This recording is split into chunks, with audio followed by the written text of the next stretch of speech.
Mark, would you like to get the flag up so we could start the meeting with the Pledge of Allegiance? Just pulling it up. Thank you.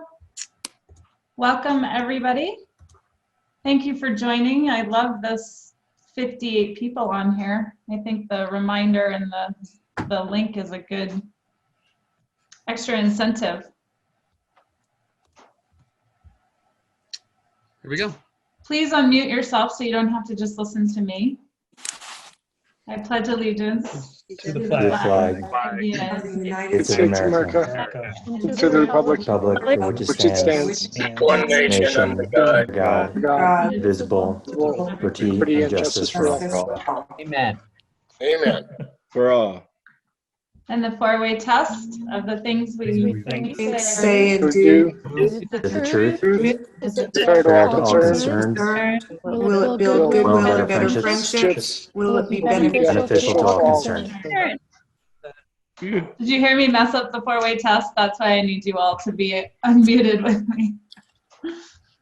The thought for the day today is Alyssa Green. Hi, everybody. Today was the second session of the Thrive Together Summit. We're doing a 6-month program this year. And Kristen Race did an amazing mindfulness and resilience talk last week or 2 weeks ago. And so I had a few thoughts from that about kind of anxiety, living through all the tough things that we're living through right now that I thought I would share. Observe and learn instead of react and respond. Everything doesn't need your reaction. Conserve your energy for what matters most. A quote from Charles Spurgeon: "Our anxiety does not empty tomorrow of its sorrows, but only empties today of its strength." Jody Pico, excuse me. "Anxiety is like a rocking chair. It gives you something to do, but it doesn't get you very far." And by Anne Lamott, the last one: "Almost everything will work again if you unplug it for a few minutes, including yourself." Thank you, Alyssa. Those are great. Let's move into introducing our guests and visiting Rotarians. We're going to introduce the grant recipients that are presenting a little bit later, so we will just do people that are just here as visitors and not as presenters. Matt Rashawn, would you please introduce yourself? Yeah, sure. Thanks, Randy. Matt Rashawn. This is my 3rd meeting as a guest. Thanks for having me. Look forward to seeing more. Thanks for joining us, Matt. Anybody else here that is not a presenter today? Visiting. Oh, Scott Parker, visiting Rotarian and a presenter probably. Serving double duty. Double duty. Does that mean we can charge him for lunch? Yep. All right, excellent. Jillian, Randy. I do have Ed Albright here as as a guest, and also I would just right now say we are doing a 2nd reading for him, and if anyone has any objections to Ed becoming a member of our club, please let Jillian or myself know. This is Ed. Hi, everybody. Hi, Ed. Thanks for joining us. Thanks for getting your application in. Absolutely. I'm looking forward to it. Us too. Randy, would you like to read the proposed slate for the 2nd reading? Sure, happy to. Thank you. Per the bylaws of our Rotary Club, each fall we organize a nominating committee to review applications and recruit future leaders. Over the last month and a half, 2 months, we've met 3 times via Zoom. Today is our 2nd reading for our slate of officers and directors for the year 21-22, which starts July 1st next year. There'll be a vote, a membership vote for this on December 1st in a couple weeks.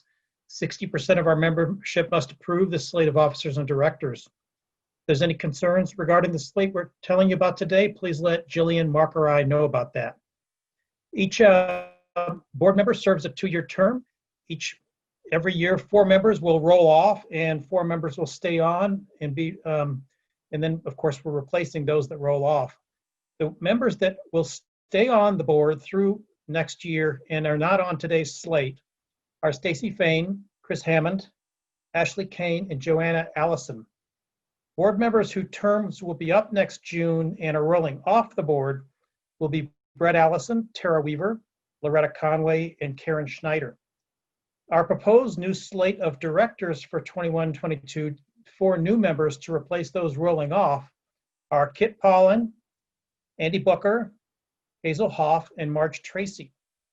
And our proposed slate of officers to take their responsibilities July 1st next year are continuing as treasurer Carl Gills, secretary Tiffany Leeson, president will be Mark Fitzgerald, past president will be Jillian Morris, and president-elect will be Karen Schneider.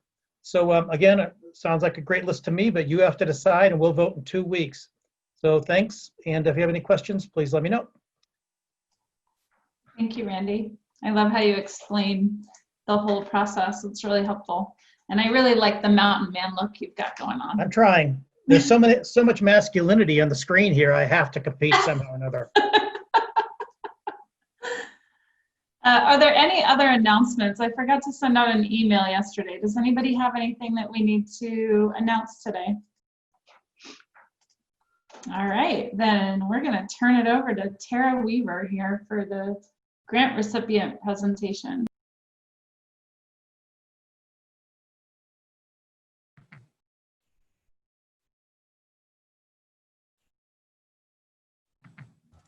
You hear me? Yep. Hi everyone. I'm really excited about today. I think this is one of the coolest things about our club, that we have grown this amazing endowment at the local community foundation, Yampa Valley Community Foundation, and it continues to grow every year through our contributions. And with that money, we do a grant cycle. And today we're going to be hearing from our recipients from our December 2019 grant cycle. They were supposed to present last March or April, but because of COVID, we canceled, and today we've rescheduled. So we're really excited to hear about the funds that they received and the programs and activities that they did with those funds or are planning to. So with that said, I'd like to get started. I'm gonna share my screen. When we move into each presentation here, I'm gonna ask that our presenter unmutes yourself, and then you can begin to talk. You'll have 2 to 3 minutes to share with our club about the program or activity you use the funds with, and then we'll move to the next one. So here we go.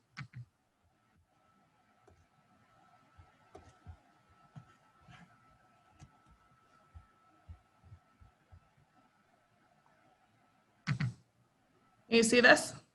Not yet. Did you hit the share screen at the bottom of your Zoom? No. That'll help. Or we could just describe the slides to people. We could describe them.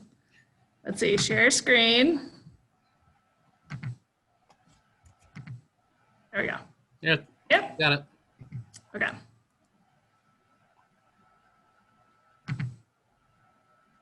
All right, so one thing I do want to share, we have 10 recipients here today, and we gave out $13,450 to those 10 recipients. So we will get started, and first I'd like to have Steve Fuller, who's the Sirocco principal, introduce yourself and let us know about your grant.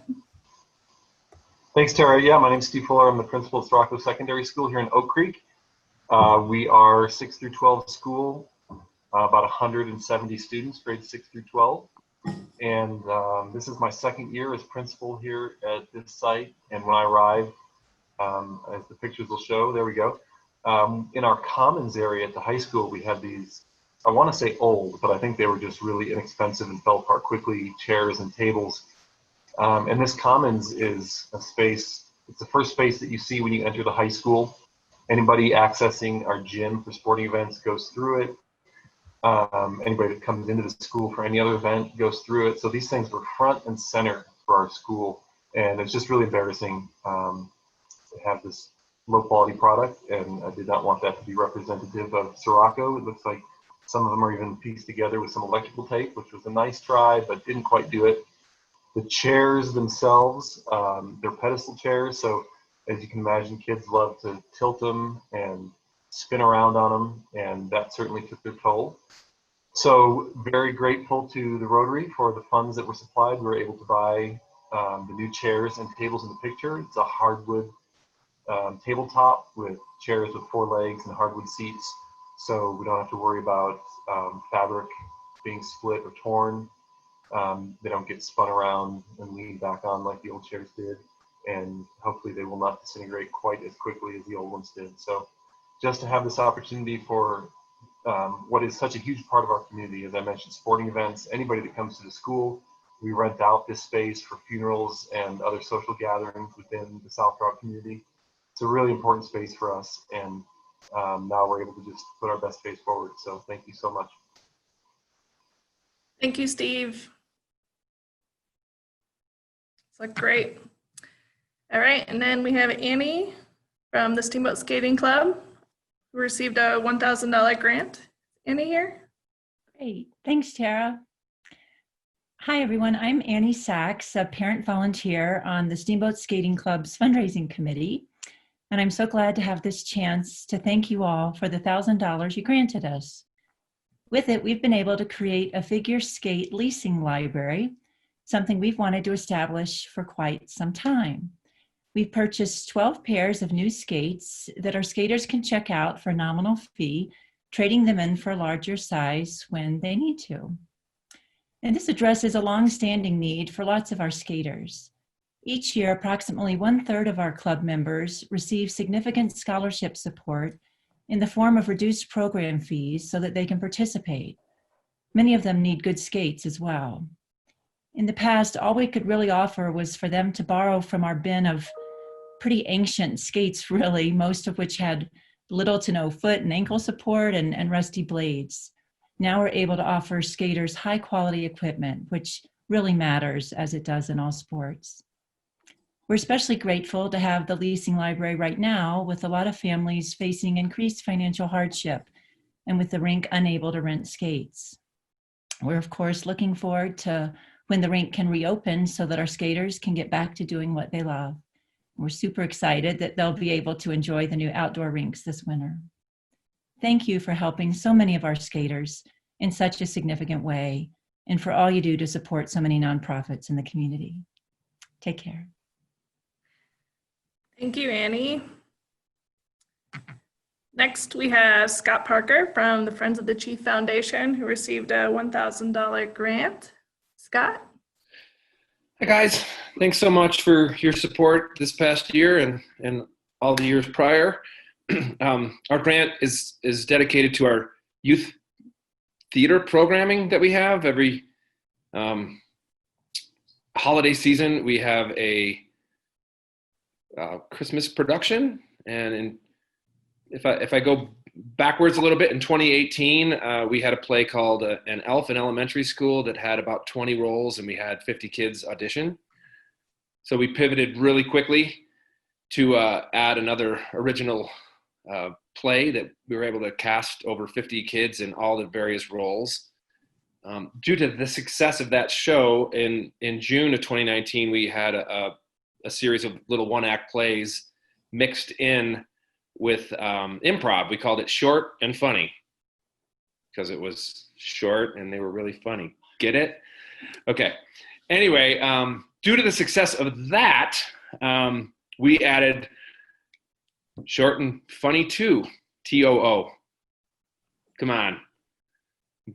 That's funny, Mark, right? Okay. Anyway. You're nailing it, Scott. And that was what this grant was going to be dedicated to, but COVID hit and we weren't able to do our production, which was scheduled for June. So instead, what we used those funds for, still in the youth programming venue, every Wednesday, the Steamboat Symphony Orchestra high school kids come in and rehearse. Your very own Alyssa Green has taught some of those classes. And also this summer we pivoted and brought in the Steamboat Arts Academy. And so the funds helped, lower the cost.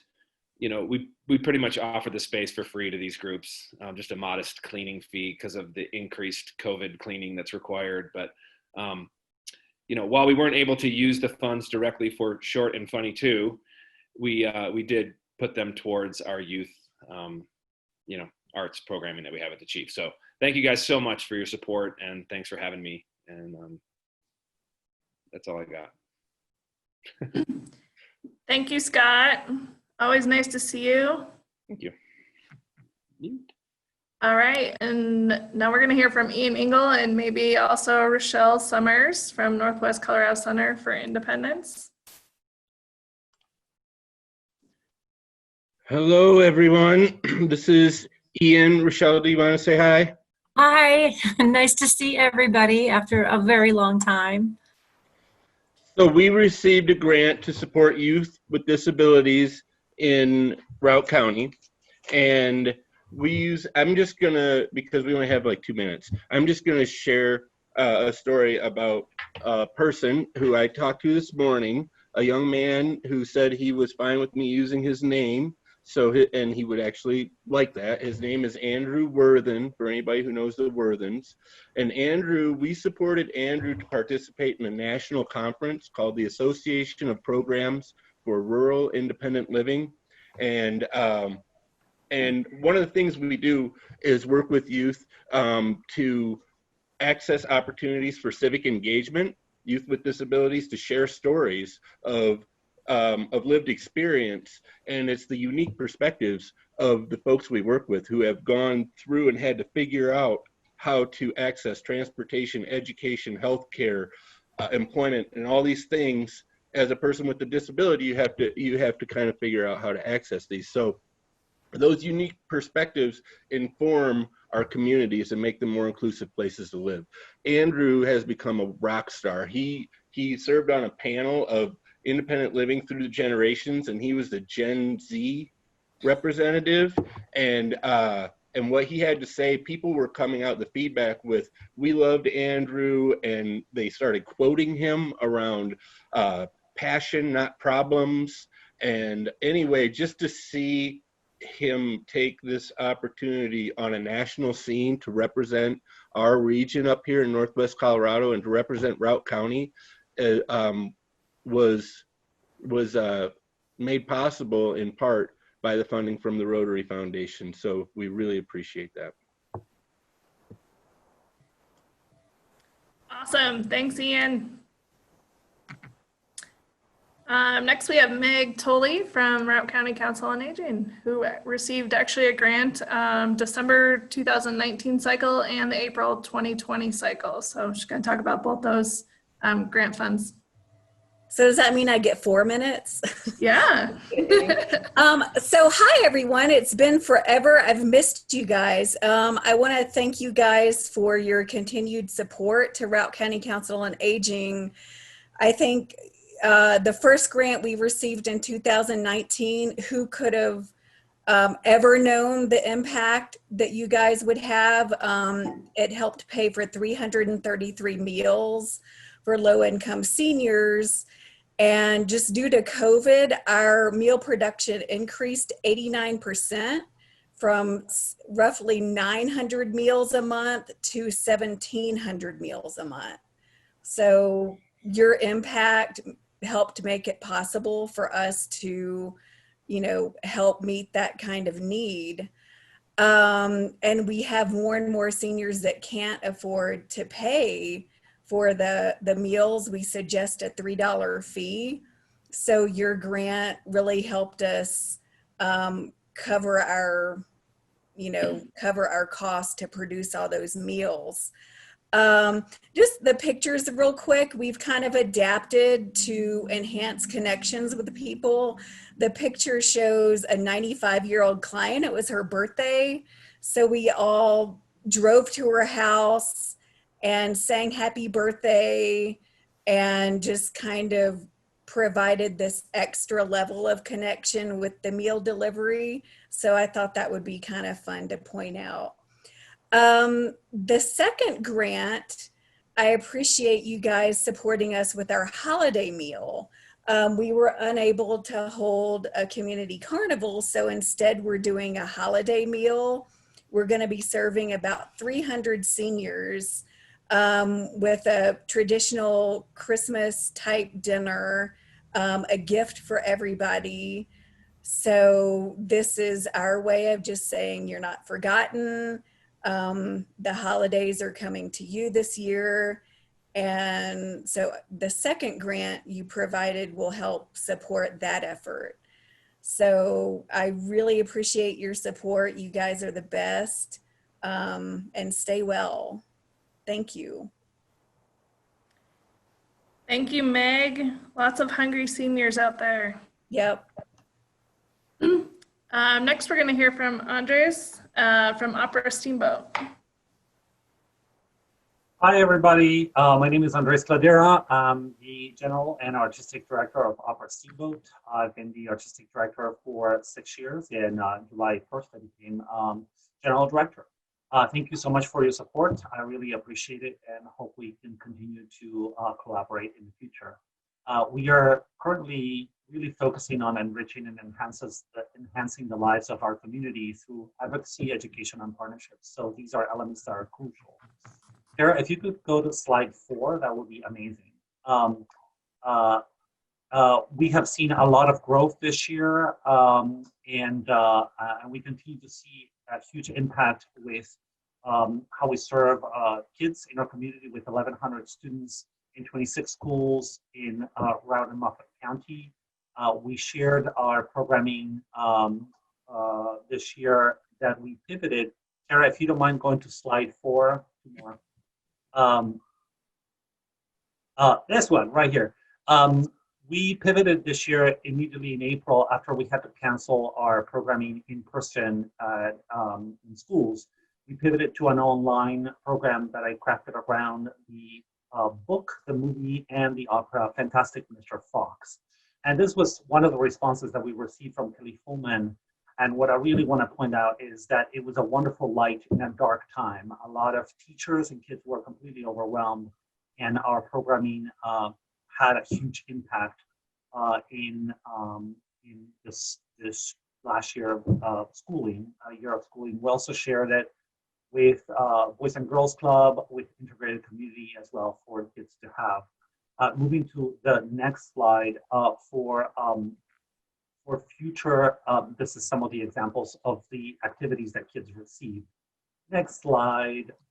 And this is what we're doing in 2021. Just to mention that we are partnering with integrated community to do a Spanish and an English version of the Frida Kahlo opera that we were supposed to do in person in 2020. And this will be presented in all of the schools that sign up for that in-person program, but we're also programming a virtual version of it so kids and faculty, teachers can enjoy this anyway. And finally, next slide, I just want to mention that we give a lot of tickets out to families from underserved communities in Routt County to our music festival that will be next year. Next slide. And thank you very much for allowing me to speak today, and thank you for your support. Thank you, Andre. Very interesting and nice job on pivoting with COVID this year. Made it very challenging to do what you do. So. Yeah, thank you. All right. Next, we have Amber DeLay, who's the Executive Director from Grand Futures Prevention Coalition. Hi, Amber. Hey, thank you so much. Thanks for hosting me today. We are really appreciative, Grand Futures, for Rotary's support. Just to kind of refresh for everyone, Grand Futures, our mission is to prevent substance use and abuse among youth and young adults in Northwest Colorado. And we do this through youth development, trusted adult education, and community engagement. And our approach to youth development is specifically through the social development strategy of education for young people, building skills with them, and giving them opportunities to put their skills and knowledge to use in their community. So one of the ways that we've been trying to cultivate positive youth development in Routt County is through the Youth Summit, which is what your grant supported for us this last year. And so what that looks like is it's actually a youth-led conference where we worked with a group of young people, did some education, some skill building, and wanted to empower them to create their own conference featuring topics and speakers that were chosen by youth for youth. So it was really supposed to be something that they owned and created, that they could really connect to. So we started working on that in January of 2020. And I think the biggest barrier that we encountered was we were working with young people on how to plan a conference when maybe that's something they haven't attended in the past. So they don't really have that like visual, like tangible idea of how to get from an idea of a youth summit to making a youth summit happen. So we started to connect with other youth and other communities who have accomplished this. And at the same time, Steamboat Teen Council was working on doing a pro-social event open to all young people in Routt County. And so we partnered with them and kind of morphed our youth summit into a pro-social bowling party in partnership with Snow Bowl and with Steamboat Teen Council.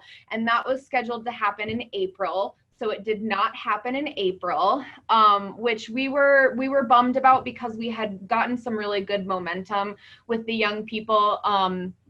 However, so we have not spent any of our funding currently. It is dedicated for the youth summit, and we are leading Teen Council in a virtual platform. So we have re-engaged with our young people who were involved last year. We're continuing this conversation about the youth summit or another pro-social event that they would like to take on.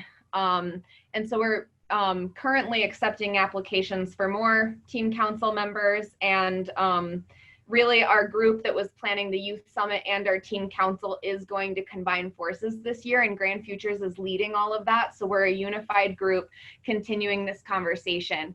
And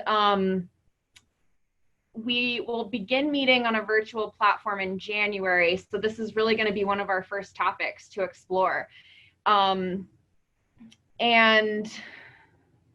I think that the biggest thing that I like to remind people about this program is having a youth-led event does leave some things out in the open. We as adult facilitators, we plan to a certain extent, we support them, we provide structure, but the true empowerment portion of this program is that young people make those decisions, have ownership, they are really able to lead the group themselves. And so we feel like we've been able to come to a really good balance of that last year with planning the event and getting it to where it was really taking off the ground. So that's our intention for this spring, is to continue to have that conversation, and we are definitely going to explore the possibility of turning the Youth Summit into a virtual platform.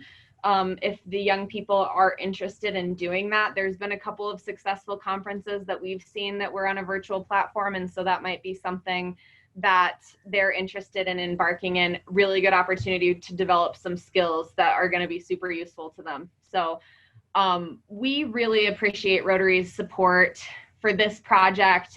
We have definitely had some challenges and opportunities with the Youth Summit.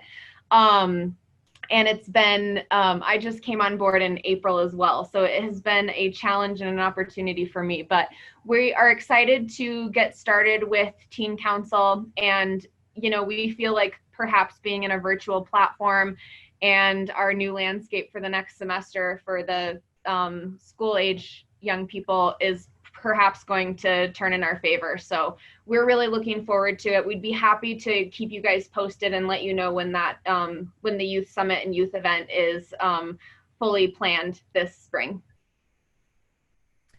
Thank you, Amber. I'm so glad to hear that Teen Council is still having engaged youth and that the Youth Summit is still on board for next year. Next, we're going to hear from Integrated Community. We have Maria Paula Gonzalez here with us today. Hi, everybody. My name is Maria Paula Gonzalez. I'm the Interpretation and Translation Program Coordinator for Integrated Community, which was the program that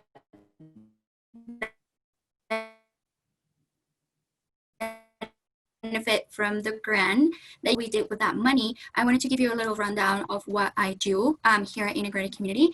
So the mission of our interpretation and translation program is basically address any linguistic and cultural and systemic barriers by providing interpretation and translation services in medical, legal, and community settings.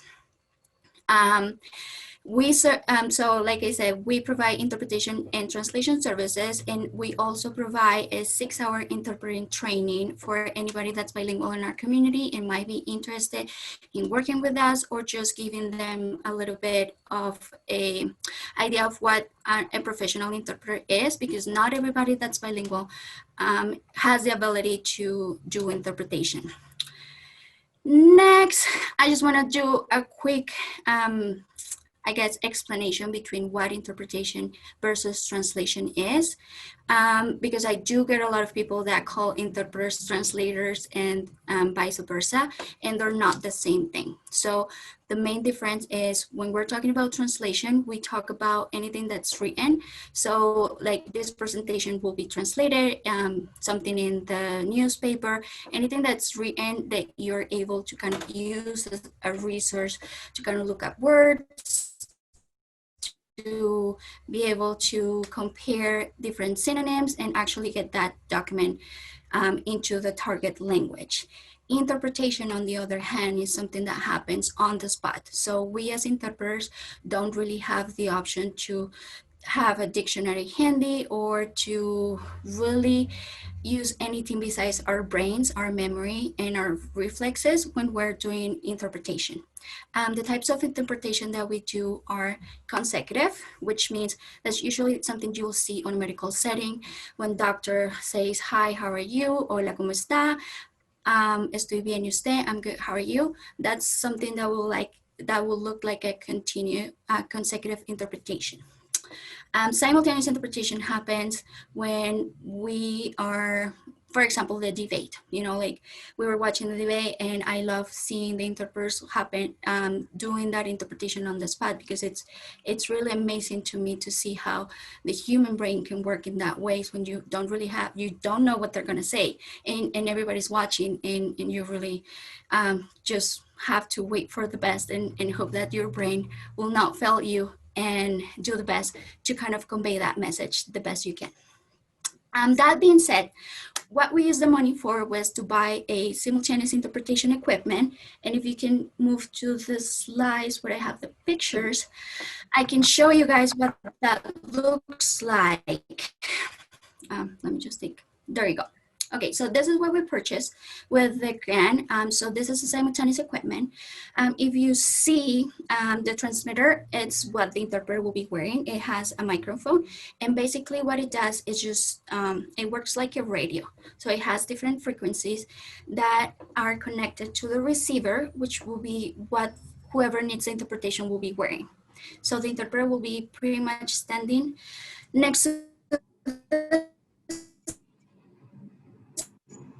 speaker, will do the which will be hearing the interpreter do that simultaneous interpretation as the speaker. That equipment that we bought has 30 receivers, 2 transmitters, and the nice thing that I love about it is that it charges with the case. The one that we had before was 10 years old. You need to use batteries, and it has a really bad interference. So this really help us kind of get a better system, just because the one that we have was too old. It didn't work that well. And we were actually able to use it. If you go to the next slide, I don't know if any one of you were able to attend our Being Human event that happened on January 25th at the Heart of Steamboat Church. We did simultaneous interpretation there. We were not prepared for it. I have to be honest. It was more than 100 people that attended. We did have to borrow Northwest Colorado Health, the Colorado Trust, simultaneous equipments, just because we were expecting that many attendees. But I know for some people it really worked.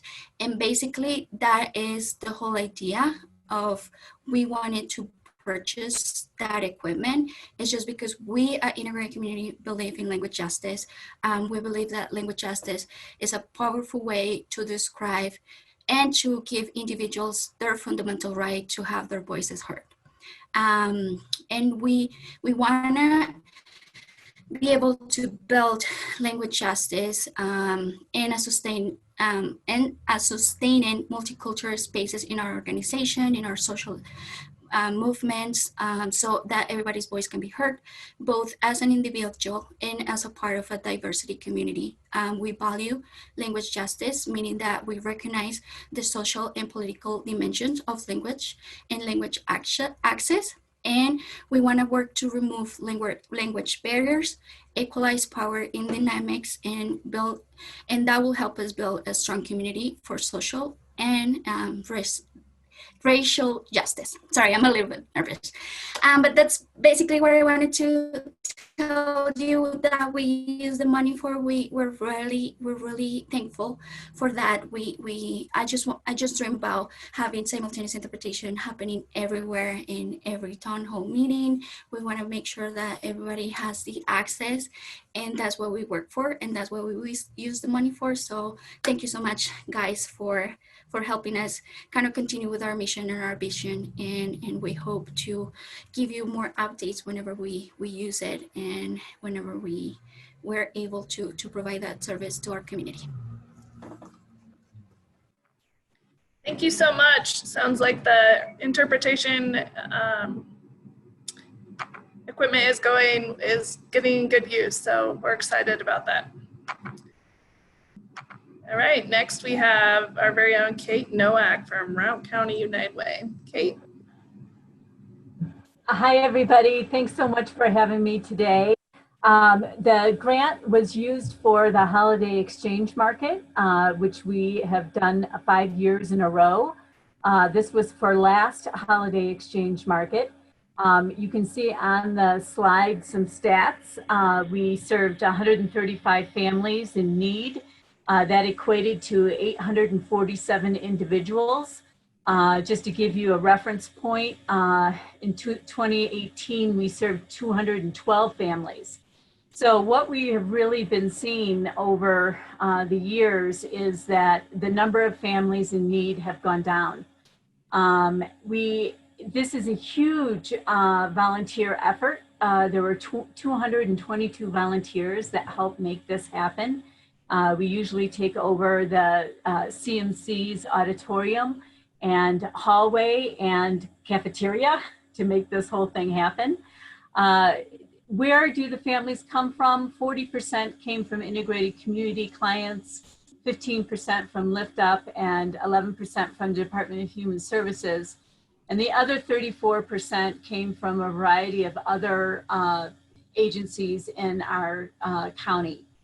And the whole purpose of the holiday exchange market is really, the idea is to help people in the time of need. So we would take care of, we would ask for donations for winter clothing. We would ask for donations of food cards and toys for the kids. And part of this grant helped purchase food cards. You know, in order to get food to 135 families, we give them a gift card, and it depends how many people they have in their family as to how many food cards they get. So we provided about $525 increment food cards, and for those that do math quickly, that's about $12,500. So it's a lot of money that is put into providing food for folks, and they really appreciate it. And part of that support that Rotary gave really helped make the 2019 Holiday Exchange Market very successful. So Tara did ask me to say, well, what are you doing this year? And we're doing something different because we have to transition with COVID. We cannot do an event that has 225 volunteers with a variety of clients all at CMC auditorium. So we have transitioned to talking about a gift giving guide. And this can be found on our website. It's basically 3 ways to give. We are giving food cards to families in need this year. We are asking all the agencies to qualify those clients and to and we share it on a confidential spreadsheet so that there aren't duplications. And then we'll collect all the food cards here at United Way and give those to the agencies. On December 11th is our deadline. And on the 14th, which is Monday, we'll give those cards out to the agencies and they can distribute to their families. We are also asking the community to think about giving a gift that gives all year round and to really support a specific program in the community. And we have listed 3 impact areas of early childhood education: building resilient youth and improving financial stability for all Routt County residents as specific impact areas. And all of that information and ideas can be found in the gift giving guide.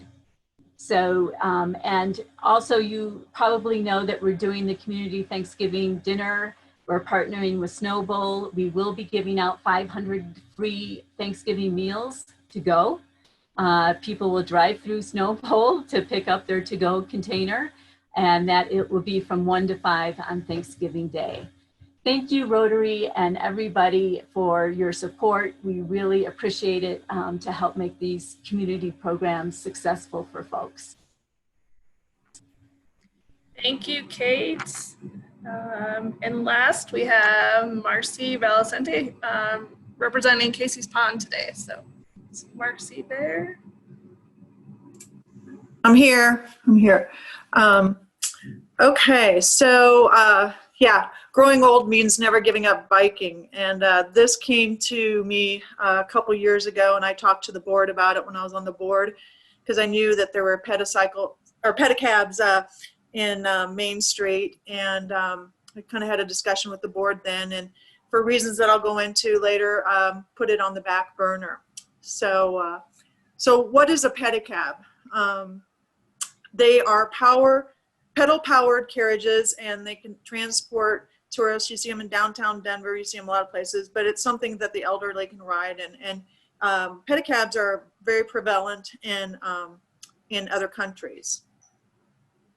So why the need? So when I started looking at this pedicabs, I thought, well, here we are, we're Bike Town, USA. And I started thinking about, okay, you know, when I get to a certain point in time and I can't ride my bicycle, that'll be really a drag, because especially when we have these beautiful fall days and the wind is, you know, the colors are changing and the wind through your hair and everything like that. So this was part of my vision. It's like, wow, how sad is that to get to the point where I can't ride my bike anymore?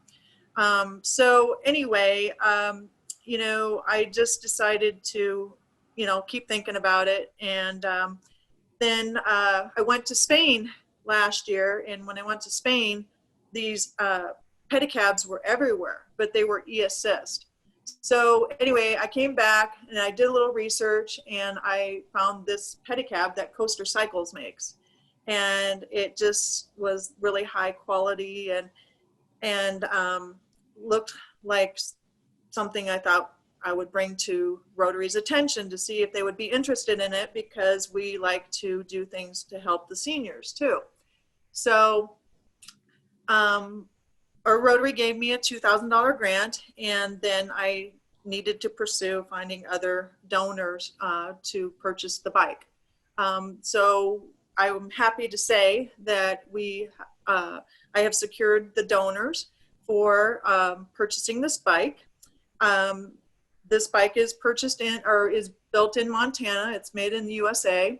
It's a Class 1 e-bike, which is allowed to be on our bike paths. Let's see, some of the highlights of this pedicab. I really wanted to make sure that I was getting a quality pedicab, because I talked to Lisa of Main Street Steamboat quite extensively about her pedicabs, and those were secondhand purchases, and they're difficult to operate. They're really not as safe. They can kind of be tipsy. And also I had a concern about whoever was riding them. You know, you could be carrying anywhere from, 300 to maybe 400 pounds. And so I thought that could be difficult even for people that are, pretty experienced bikers. So I just wanted to make sure that whatever we got and whatever Rotary and the donors were going to put their names on, that it was a very quality and safe bike. So, anyway, I'm very confident in what we purchased. And I would like to say I wish I was the first person that had thought of the pedicabs, but when I contacted Casey's Pond in 2018, they said somebody had contacted them like a year previously, but nothing came of it. So when I contacted them last year and said, okay, I'm really getting serious about this now, they said, well, it's interesting you say that because the business class at Steamboat Springs High School just did an event. And maybe, Tara, do we have time to show that video real quick? We can show a little clip of it. Yeah, just a little clip of it.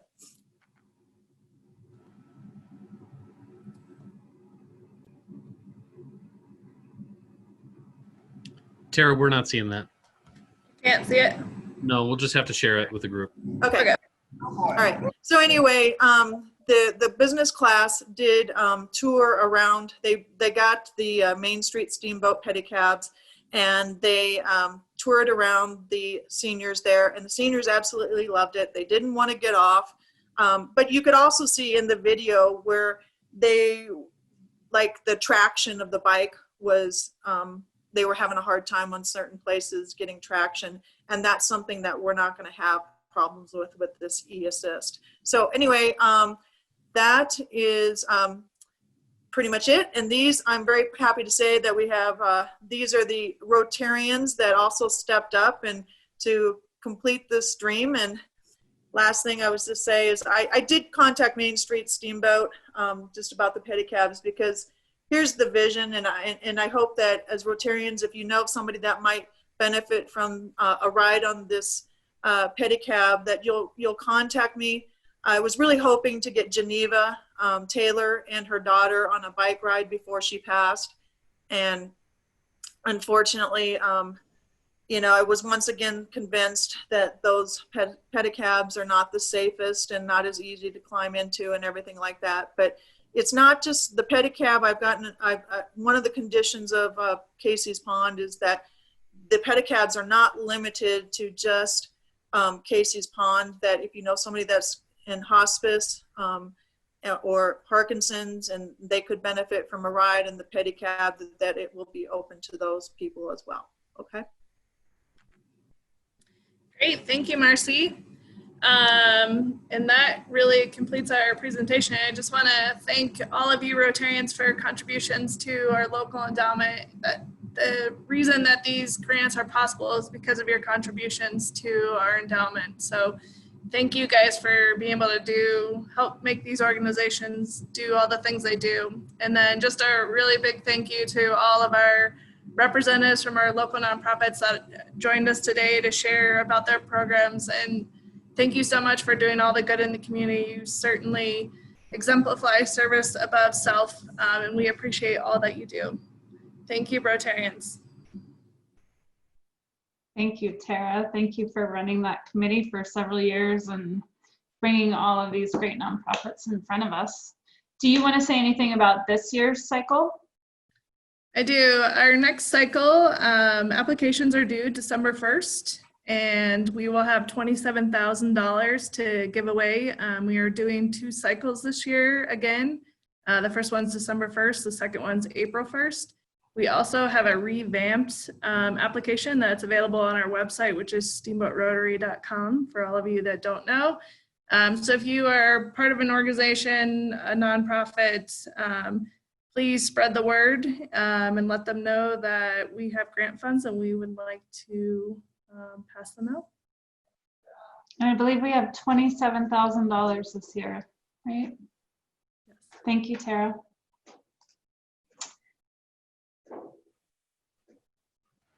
the next thing we're gonna do, Brett Allison is going to lead us through good news. And last week's good news raised $574.37.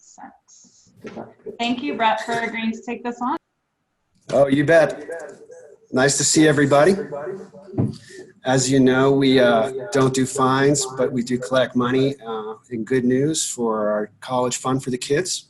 So I'd like to see everybody chip in today. Hey, Brett, you have a pretty good echo going on. Is there any chance it's because 2 of you are logged in? You're breaking up. I don't have any audio. Oh, can you hear us, Brett? No. Well, I can hear you. Okay. Why don't you see if Ian Engel has his hand raised and then call on him. Okay. Where do I see that, Mark? Open up participants. He does. Ian Engel, please let us know your good news today. All right. Thank you, Brett. Thanks to all the nonprofits that presented. And my good news has to do with how the nonprofit community in Routt County works together and leverages our capacity through collaboration. And I've been in several communities around Colorado and the nation, and I've never been in a place where the nonprofits really work together so well. So I just wanted to highlight that and be grateful for that today as part of the good news. Kate, I don't know if you're still on, Kate Nowak, but I'm the co-chair of the committee that does the holiday tubing party every year at Howelson. And trying to see if Kate's still here. And along with Andy Booker, and then Loretta is our liaison to the board. And we're in a similar situation where we can't have a gathering of a bunch of people, obviously.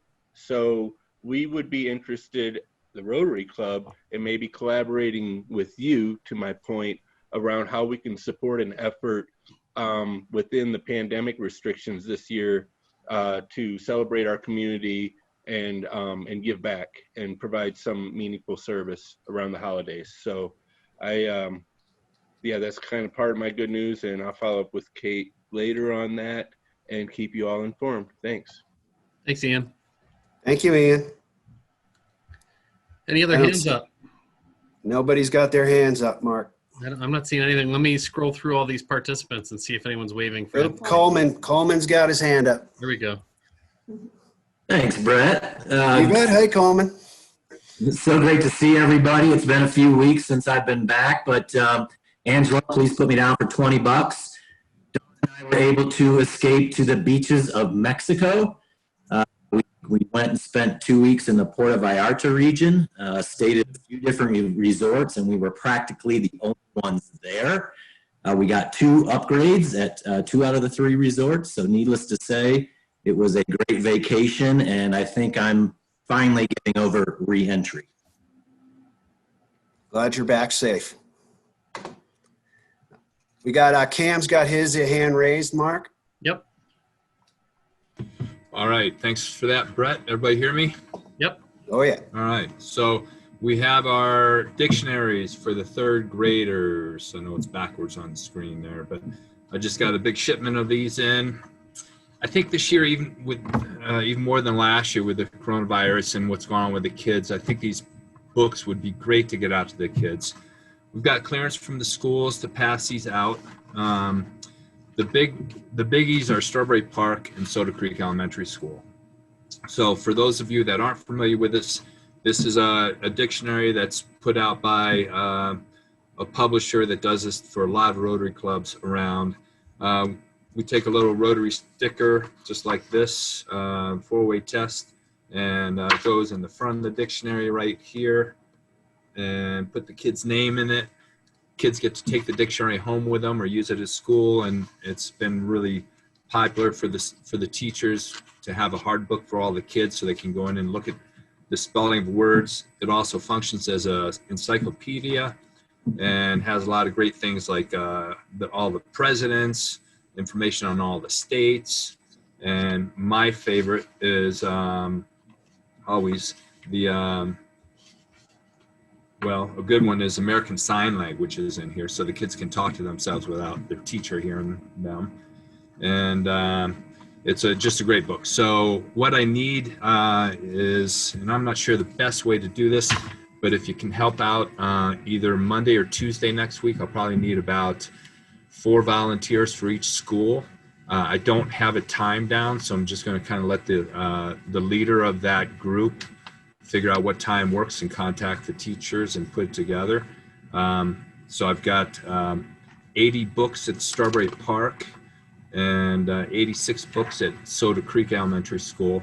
So if I'm not sure if you want to just jump on the chat, just private chat to me and put your name in there, I'll get the list together, and then I'll get you guys together as a group, and we can put the labels in and get the dictionaries distributed out. So that'd be, 170 dictionaries to go out next week, and then we can do the balance to the smaller schools just after Thanksgiving. So Yeah, Cam, we've kind of what got, the plan is. Ange weighed in on the chat. Sorry to interrupt with you. That high school has no work or no school next week. Is elementary the same? It is the same for elementary. They changed the calendar midway through the year, so there is no for the elementary kids next week. Well, we talked to the school. They said Monday and Tuesday next week would work. It's virtual next week. It's not. It's not. Oh, we got the wrong information then. We will plan this after Thanksgiving then. So the week of the 30th, and hopefully they'll be in school after that. So please just send me your chats through, and I'll get the list organized, and we'll plan on that week of the 30th. Thanks. All right. Cam, go ahead and check the chat. We've got people weighing in that they're willing to help in the chat. Thank you, Cam. I just am talking because I want you guys to see my virtual background. That was South Route passing out dictionaries. It's awesome. Nice. Yeah, Cam, you can put me down for North Route with Joanna. Perfect. Brett, we've got a couple of comments in the chat that I want to get to, and then we can go for and call on more people. Loretta said to put her down for $10 and to say thank you for all the nonprofits here today, and I know Ange saw that already. Heather Martin would also like to put in $10 for all the presenters. I don't think it's fair for Heather to type that in chat when she was so vicious about calling people out live last week. Or was that 2 weeks ago, Heather? Come on, unmute. You got to say something. I know. I don't want to dominate. You know, I get a little too loud sometimes. So I was trying to kind of be mellow this time. Mark, no. Brett, I don't know if you were around last week, but there was a big competition going on from Tiffany's Good News the week before to Heather's last week, unless I'm screwing my weeks up. So, and I don't feel like you got the same benefit there. And what was our take on Good News last week? What's Brett's target here? I think it was 574. We can do No that. pressure. No pressure. And 37 cents. Don't forget Mark's. Oh yeah, 37 and cents. Mark's 37 cents. Yes. Right, no pressure there. You just All gotta right, call people, let's out. step it up here. Mr. Weiss, Steve Weiss has his hand up. Steve, are you with us? Where are you, Steve? If you're talking, we can't hear you. Sorry, I didn't have the audio on. There we go. But I wanted to thank everybody. I got a very nice card for my mother's passing, and I appreciate the thoughts. But, you know, we've had a busy couple of months. I've got my hands full here. Looks like your dog wants to chip in. Yes, well, this is a new addition to our family. All right. She's a little rescue. She was found about 6 weeks ago in a field in Kansas, skin and bones. She was about 2 months old in a box. We just adopted her last week. That's why I wasn't at Rotary's meeting. So I just wanted to share my good news on that. Kind of the circle of life. She's a puppy, which makes me realize I'm probably better as a grandfather than I am as a father, but that's okay. So put me down for $25 as she chews my neck. Congratulations. Thank you. And Brett, I'm going to warn you here, but Paula Cooper Black looks like she's unmuted herself. So be all right. Oh, Hi, that was totally an accident. But I will, because I made such a big contribution last week for my birthday, I'm only able to put in $10 this week. But I will say thank you to everyone for the wonderful birthday wishes. I had actually a lovely COVID birthday. So thank you for that. And then the other thing I wanted to say is you all and your significant others are at the grocery store shopping. Lift Up this year is very short on their ability to provide Thanksgiving basket meals for all of their clients, and particularly now, this time of year while people are waiting for jobs to start, their jobs are down because of the COVID restrictions. So on their Facebook page, and if you go to their website, there's a list of things that they can use to help them put a Thanksgiving dinner basket together for them. And right now, with turkeys being almost free, I might suggest that that might be something you all might be interested in doing. So thank you. Thank you, Paula. All right, anybody else have their hand up? Tara is waving. Okay. I want to put $20 in, 15 for my 15 committee members on the grants committee. I forgot to say thank you to you guys. You guys do a lot of the work. And I just want to say thanks for reading and helping. And I think it's a really powerful thing that we do through Rotary. And then the other $5 is for 5 days I just got to Mexico with just my husband and without my kids, which was just wonderful. So I'm thankful to have awesome grandparents and thankful to have empty beaches and lots of cocktails. Sounds awesome. Thank you for sharing today. All right, who's up next? Not seeing any. I'm not seeing anybody, but I've got one. All right, thanks, Mark. Yeah, I'll throw in 15, 5 for me, and then 10 for all the nonprofits that we had today. Just a great group of people, a lot of worthy causes, and I think programs like today help us all realize the good that's going out in the world, and that's pretty awesome. My other $5 is because last week my brother and sister and I have been doing a text chain about the holidays. Everyone was meant to come to Steamboat, and my brother was going to drive from New York and decided that, you know, all the people he would come into contact between here and there, it was not worth it, wasn't fair to them, wasn't fair to him. His wife wasn't going to do it. So he was going to break the news to my parents that he was canceling. My parents were going to fly in from Florida, my sister and her family from Denver. So I told him to break the news first and that I would let him off easy by basically telling him that we had to cancel Christmas. So we got on a Zoom and started to bring it up, you know, and I was trying to gently say, you know, we need to be prepared for the real possibility that this is not going to look the way we had planned. And my dad said, yeah, I think we should probably just cancel. So made it super easy. And the good news portion of it is he had already sent ahead 2 cases of wine to celebrate with the family. So my brother said, that sounds like the best Advent calendar ever. I couldn't wait. We had some great Pinot Noir last night, and I'll share a picture if I can get it on the computer, but I spilled it all over my desk. I was doing online training for our new volunteers, like I do here, just kind of sit in the background and make sure everything's going smoothly. Just red wine everywhere. It was terrible. It was terrible, but it all cleaned up, so that's more good news. So that's it for me. When you say like you do here, does that mean you have a glass of wine right now too? If only. If only. This is an evening training, so we didn't 5:30 to 8:30. It's a long, getting trained to be an advocates volunteer is a long, involved process, as Maria Paula, our guest from Integrated Community, could attest to. Excellent. Did I see Lori trying to chime in there for a minute ago? There we go. I did, but then I had a dog bark, so I shut it down. Sorry. I apologize. No worries. I'm gonna put $25 in, and thank you, Tara. That was amazing. I love what you do, and thank you all the presenters today. That was incredible to listen to everything and to really see where our money goes and how much we mean to the community. And the other thing that I was going to say, gosh, I forgot, maybe it's getting old, is I totally forgot. So I guess we'll just end it there. Thank you, Brett. Thank you, Lori. Appreciate it. Anybody else would like to chime in today? Rabisa's been really busy in the comments, but hasn't unmuted himself to contribute to good news. Yeah, I don't even see he doesn't even have a mic. No, oh, he probably just disconnected when I said that. He was talking about going for pedicab rides in the spring, but I don't think he meets the age requirement. Okay. Hey, Brad, it's Hazel. I have. Hi, Hazel. I put my little blue hand up, and it just popped up. Happens.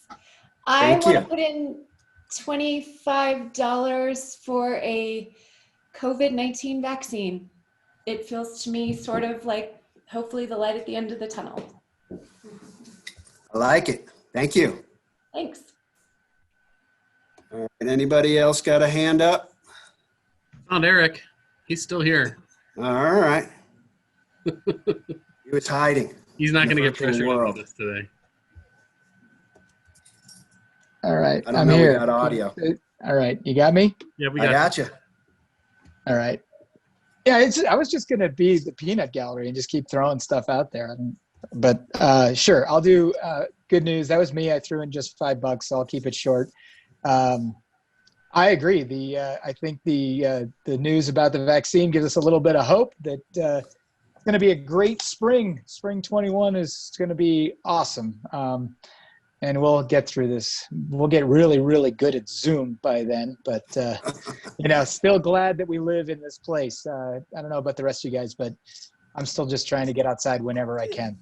Sometimes that means in the middle of a snowstorm, or sometimes that means at 5 a.m. like this morning when I went for a bike ride. But it was worth it. The sunrise was spectacular over Emerald this morning. So if I knew how to share a picture, I would. Thanks, Eric. Chris, I'm sure it's John, Chris that will wade in to say we should do winter first before spring. And good point. Rabisa, I just want to thank you for volunteering to help with Zoom going forward. John Weibel's got his hand up. Yeah, I'd just like to I'll throw in $20 and winter. Like to give thanks for the wind that piled up 4-foot drifts and made me have to plow my snow to feed my cows already. Didn't have to do that until after the first of the year last year, and I'm looking forward to a windy winter if it was going to be like last year or this summer. So yay. Anyway, that's it. All right. Anybody else? See a hand or? I'm digging through, Brett, to see if I can find anybody. Rabisa has shared his image if anyone wants to take a look at that. Oh, that's awesome, Eric. Yeah, God bless you. I'm not seeing any more hand wavers. All right, I'll put in $20 for just because I hadn't been on in a while, and just hopeful for the end of COVID soon and just getting back to some kind of normalcy. It's good to have you back. I'm seeing a lot of faces today that we haven't seen in a while. It's nice. It's nice. We had a big turnout. Yeah. All right, Jillian. Thank you, Brett. You're welcome. I will, I see a Karen Snyder hand. Oh, yes. Hey, sorry about that. I was a little late. I'd like to put in $20 to honor our healthcare heroes at the hospital and all of the testing centers that are taking such good care of our community and running towards this pandemic instead of away from it. So thanks to them. Thank you, Karen. Amen to that. That's good, yeah. I'll put in 15. I will put in 10 also for our grant recipients today. I love hearing from them and seeing everything we're helping with here, with all the hard work that they're doing. And I love, last year was the first year I'd ever participated in the grants committee, and it's one of the most rewarding things I've ever sat through in Rotary, because you learn so much about our community and about what everybody's doing. So I'm very appreciative for that committee. And then my other $5, so. Oh, no, I'm sorry. We've got another hand for when you're done. Oh. Just shut the meeting down. Yeah. My other $5 was we woke up early on Saturday morning to plows. Thank you very much. So we could drive down to Callahan, Colorado, which is east of Colorado Springs, and get my mom a puppy. She really needed some company. Her house is really quiet right now. We went down there. We got there. The lady that she got the dog from was amazing and picked up that puppy. My next door neighbors at the last minute decided that they were going to get one of those puppies, but didn't tell their kids. So I recorded their kids coming in, running into us in the middle of nowhere, Callahan, Colorado. And they just looked at us and said, "Oh, hey." I'm like, "Oh, hey, we're 5 hours from home right now. You don't think this is a little weird?" They're like, "I don't know." They were so confused. They couldn't figure out what they were doing there. And I got to record the kids realizing that they were getting a puppy. And then my mom came home and she left this morning, so 2 days later, with the dog for Arizona for Thanksgiving. And it's so nice to hear her having a travel partner. And she named the dog Arby Grace, so she could abbreviate the Grace and call her RBG. And it's just a really nice, positive, puppies make everything better, right? Definitely. Jim Moylan was with us today. Yes, I just want to take a minute and I've been for 20. As you all know, I had, among other things, back surgery last week. And I was moving around pretty good on Wednesday and Thursday. And on Friday, it all came tumbling down. I've been in a lot of pain lately and very slow to get around, but that's starting to wear off too. I think what happened on Wednesday and Thursday was I still had the anesthesia in me that made me feel better than I should have felt in reality.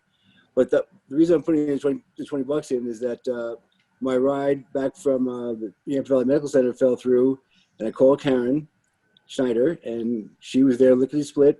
Took me over to the pharmacy to get to get some more drugs I could sell at the high school. She came back to my house. I'm restricted in only lifting 15 pounds. So I had my duffel bag with extra clothes in it and my dop kit and other things. And Karen graciously came into my house and carried it upstairs and zipped it open and helped me get that unpacked. So 20 bucks to Karen. Thank you for being a great Rotarian and a great friend. Thank you, Jim. I'm glad you're doing better. We have Steve Sainer. Hi, Brett. I'm going to throw in $20 just to help you out here, but I was thinking about Mark's case of wine. You know, I saw a T-shirt that said, "Wine, it's what makes this 2020 shit show bearable." Sort of sums up the way this year has been, and we're all looking forward to to New Year's Eve, and we can kiss this year goodbye. But, Amen. There you are, 20 bucks. Thank you, Steve. Steve, are you back in your own house now? Yes, we are. We're back. We were back over the other house for a week, and now we're back over here for a week. So we're just, we're being flexible. So that's what it takes. Any other waivers? I don't see any. Last call. Oh, I think we got it. Oh, okay. All right, Jillian. Thank you, Brett. $340 this week. Great job. Thank you. Steve Sainer, I meant to tell you that I love seeing your name come through on all the district emails right now as the president-elect nominee. Is that? no, district governor nominee. District governor nominee designate. DGND. I don't know what that means either, but that's what I am. I got 2.5 years to get myself ready for this, I guess is what it really boils down to. So 2.5 years awesome. of preparation. So great. So we are all set with today. Next week, we are doing a Rotary International Foundation presentation, and past District Governor Chuck Ruttenberg is going to do the presentation for us. So that will be lots of learning there and lots of great information. If you have anything you want included in the write-up, please email it to me, and thank you all for joining today.